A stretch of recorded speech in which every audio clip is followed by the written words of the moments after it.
কিছুদিন ধরে আমার খালি আচার খেতে মন করছে, আর ঠান্ডার দিনটাও পার হয়ে গেল, আম কুল কোনো কিছুরই আচার দেওয়া হয়নি। তো তাই ভাবছি এখন গরমের দিন যেহেতু এত কড়া করে রোদ্র উঠছে যে তাকানো যায় না, ভাবছি একটু আমের আচার দিয়ে দিই। আর এখন এই সিজনে আম কেটে রোদ্র দিলে অনেক জলদি শুকিয়ে যাবে আর অনেক জলদি আচারও হয়ে যাবে। সেই ভেবে আমি কতগুলো আম মরিচ কেটে থালের মধ্যে দিয়ে রোদ্রতে দিয়ে দিলাম। তারপরে এসে বললাম রান্নাঘরে।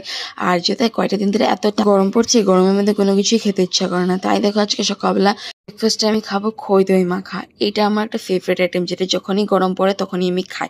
এটা খুবই টেস্টি, হেলদি আর অনেক জলদিও হয়ে যায়। গরমের মধ্যে যখনই আমার কোনো কিছু খেতে ইচ্ছা করে না তখনই আমি এটা বানিয়ে বানিয়ে খাই, খই দই মাখা।